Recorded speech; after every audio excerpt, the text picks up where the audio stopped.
Hello, ഇതൊരു Sunday evening ആണ് കേട്ടോ. അപ്പോൾ അതേ നമ്മൾ അമ്പലത്തിലൊക്കെ പോകാമെന്ന് വിചാരിച്ചു. അങ്ങനെ ഞങ്ങൾ പഴവങ്ങാടി പോകാമെന്ന് വിചാരിച്ചു.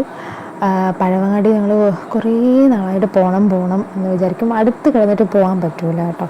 അത് ഭഗവാൻ തന്നെ വിചാരിക്കണമെന്ന് തോന്നുന്നു നമ്മൾ എത്താൻ വേണ്ടി.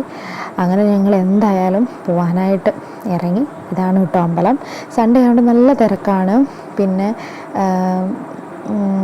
നമുക്ക് ബോയ്സിനൊന്നും പാൻ്റ് ഇട്ട് അകത്ത് കയറാൻ പറ്റില്ല കേട്ടോ. ഗേൾസിന് കുഴപ്പമില്ല കയറാം, പക്ഷെ ശ്രീ പത്മസ്വാമി ക്ഷേത്രത്തിൽ പറ്റില്ല. എല്ലാവർക്കും അറിയാമല്ലോ. അതെ, ഇവിടെ നിന്നുള്ളൊരു വ്യൂ ഉണ്ടല്ലോ, സൂപ്പറാണ്. എന്ത് പറയണമെന്നറിയില്ല, അവിടെ നിന്ന് കണ്ടവർക്കറിയാം.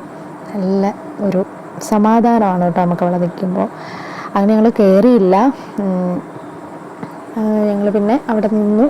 ഞങ്ങൾ സുട ഇഡലി കഴിക്കാൻ വേണ്ടി പോയതാണ്.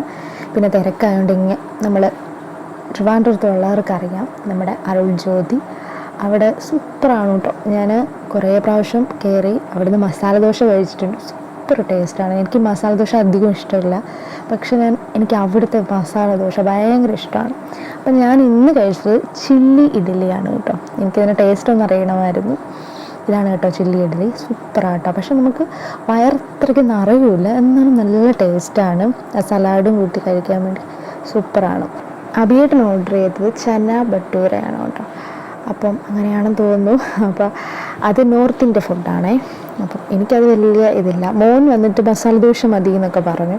അവന് പക്ഷേ ഇത് കണ്ടപ്പോഴത്തേക്ക് അവൻ അങ്ങോട്ട് പോയി. കോഫിയും ചായയൊക്കെ വന്നു. ഇപ്പം അതേ ഞങ്ങൾ കഴിച്ചു, അവിടെ നിന്ന് ഇറങ്ങി. അപ്പോൾ ഇങ്ങോട്ട് ട്രിവാൻഡ്രം വരുന്നവരുണ്ടെങ്കിൽ അരുൾ ജ്യോതിയിലൊന്ന് കയറണം കേട്ടോ. സൂപ്പറാണ്.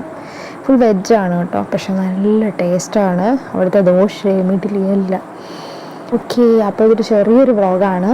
അപ്പോൾ എല്ലാവർക്കും ഇഷ്ടമായെങ്കിൽ ലൈക്ക് ചെയ്യുക, സബ്സ്ക്രൈബ് ചെയ്യുക. ഇനി ഞാൻ വരുന്നതായിരിക്കും. ബൈ.